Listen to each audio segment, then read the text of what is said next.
Uh-oh. Where's my other ball bearing? Oh, I'm into it now.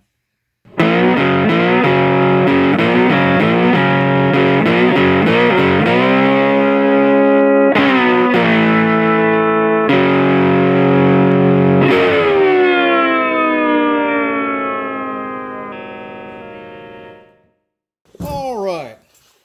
So for today's lesson, we're going to review the proper method for removing window switches, cleaning them, and reinstalling them. Clearly, I've already removed the console cover here. It's a fairly straightforward procedure. But what I wanted to concentrate here on today was these switches. I wanted to take these out and clean them. I've been wanting to do this for a long time, but well, there was a milkshake incident earlier, and well, I don't really want to talk about it. So what you've got on the back side of this switch here, you got a little spring-loaded clip there and there.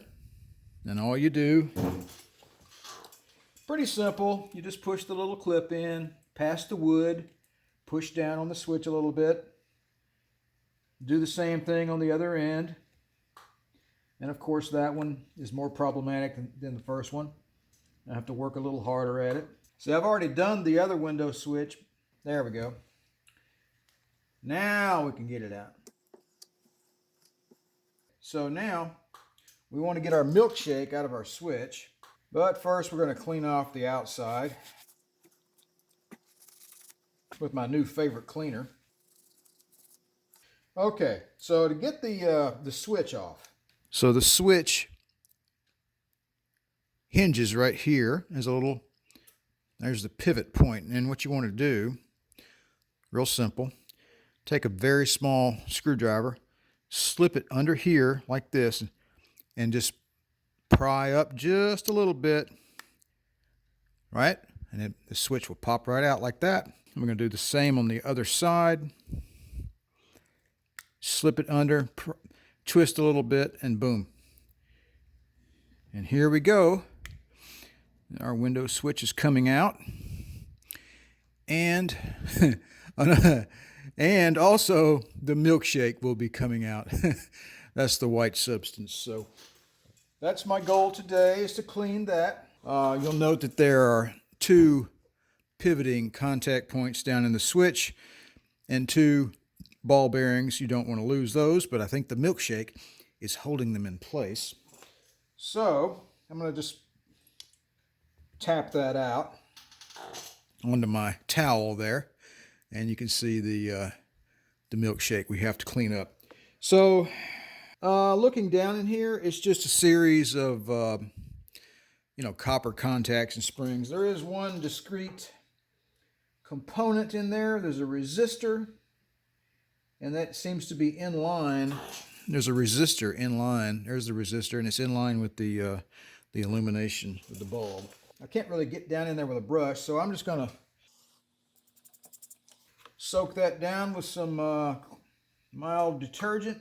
And then I'm going to use this basketball needle. That's what it's called. Think. That works pretty good. So there's the difference right there. As you can see, we've got the milkshake out of there. And now we just have to wipe it down and then do the other side, or the other switch in this same module. While we have it out, I'm going to clean off these contact pivots. We don't want any residual milkshake. You just gotta laugh. I wasn't laughing at the time, though. Guarantee you that. Get a little piece of sandpaper, and we're going to clean up these.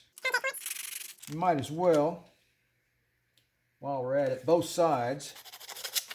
So I'm going to reinstall these pivot points. They just slip down into their slot down in there. It's real simple, really. There we go. Now our two little ball bearings get down in place, and we need to wipe off our switch. Well, our rocker switch, I guess that's what you want to call it. the part you press with your finger. It has two little springs in it, right here and right here. And we're going to take those out. Make sure they don't have any milkshake on them. You know, it would be really funny. It would be playing that milkshake song in the background. But I would get a copyright infringement violation. That'd be hilarious. All right, put our springs back in place. Uh-oh, my ball bearings fell out. So they just go back in there like that. And that's where they rest. They rest down in those little, down inside the bottom part of those contact points. And we're going to put our switch on. We're just going to expand the plastic just a hair with the screwdriver. Let's do this side first. Maybe it'll be more cooperative. Uh-oh, that's why. My little ball bearing fell out. Couldn't go in there. Okay. It's like one of those little games, you know, it has the little ball that rolls around. It's kind of like that. There we go. Easy peasy. All right, so I've got to do the other switch, which is the rear window switch now in this same module. There we go. That one's not quite that bad. We'll spray it out.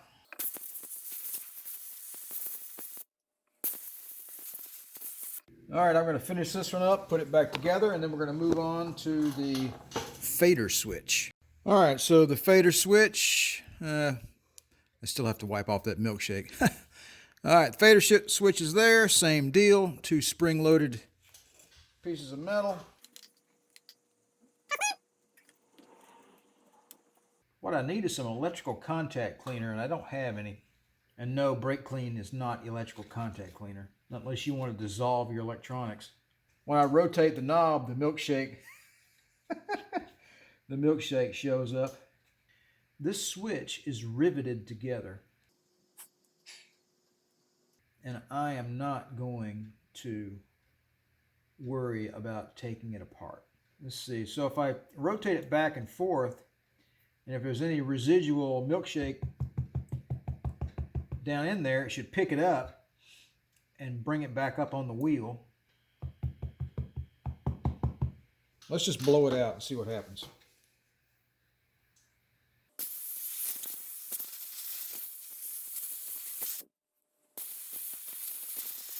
All right, I don't think too much got down in there. All right, there's the central position.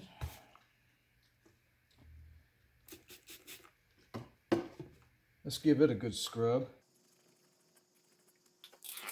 You see that brown right there? That's the dirt that the Super Clean removed from the switch. I doubt if anybody has ever done this. Okay, I'm calling that good. Which one, which way was back and which way was front? Don't remember. Does it matter? Yeah, of course it matters. Doofus. I'll test it before I put everything back together and see if I get it right. So if I don't, I'll flip it around and make it right. Okay, let's do the window, or let's do the mirror switch next. There we go. And we have a nice little dose of milkshake down in there. Looks like this switch will come apart fairly easily. Got the part number there, and made in Germany. And I believe we can just get our little screwdriver in here and pry up on these points here and slip this top cover off. You want to be careful doing this kind of stuff. You can break plastic really easily. All right, we're going to slip a bigger screwdriver in there and use a smaller one to see if we can push the electronic module downward. There we go. Got to do the other side now.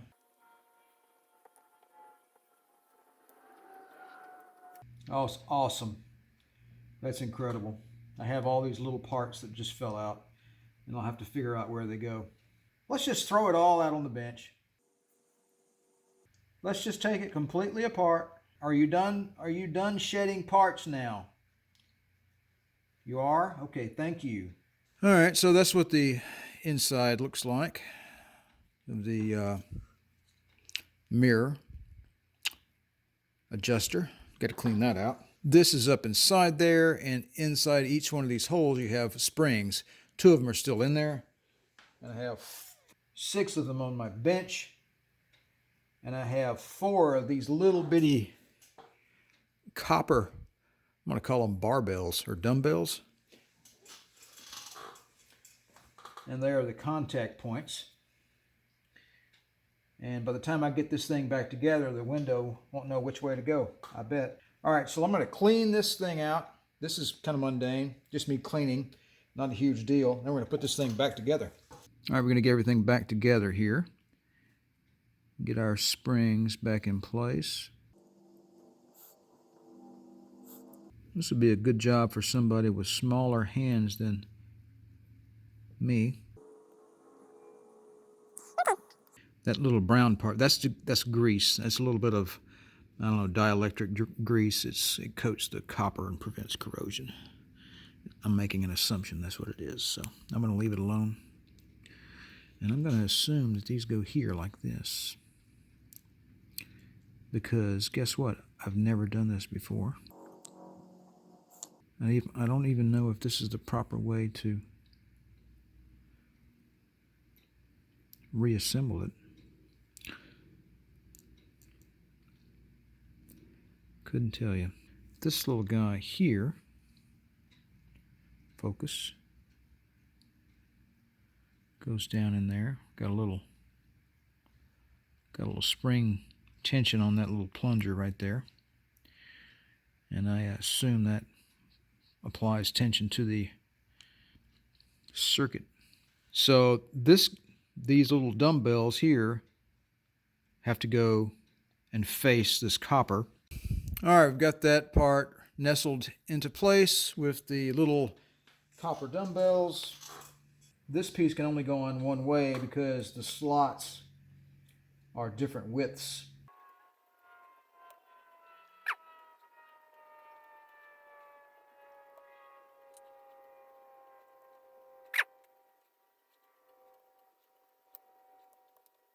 Okay, it's either on there or it isn't.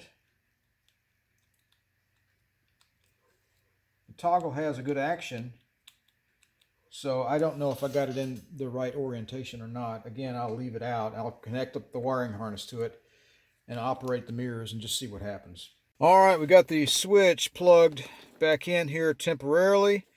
Got the key on, and let's just see what happens. I'm going to move it to the right. Hey, look at that. Go left, up, and down. All right, I think that's back in the correct orientation. Okay, we're going to check the fader switch installation now.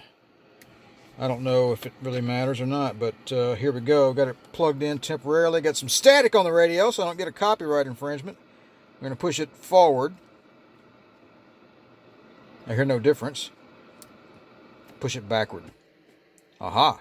Look at that. Correct orientation. Riddle me this. Why is there no balance on these radios? And yes, I know you're looking at the bit of broken plastic that goes there. I removed it earlier when I was cleaning. I discovered that this part was in fact broken. And we'll leave that for another day and another video. But for now, let's finish up our switches.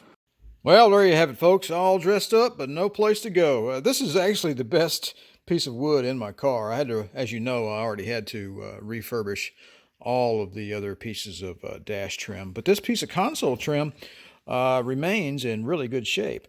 Only thing I have here is these stickers on the switch. Are those in fact stickers? I'm not sure. These emblems for the windows on the 2 front switches are a little bit worn, but that's okay. But at least all of the switches have been cleaned and there's no more milkshake, and we shouldn't have any issues. All right, folks, that's all for now. Just a quick video on how to take out the window switches, the mirror adjustment switch, and the radio fader, clean them, and reinstall them. So, hey, listen, I appreciate you guys stopping by my channel. Don't forget to like, share, and subscribe. And if you'd like to be notified whenever I release a new video, don't forget to click that little bell down below. And stay tuned for the next part in our passenger door refurbishment. You guys take it easy. We'll talk to you later.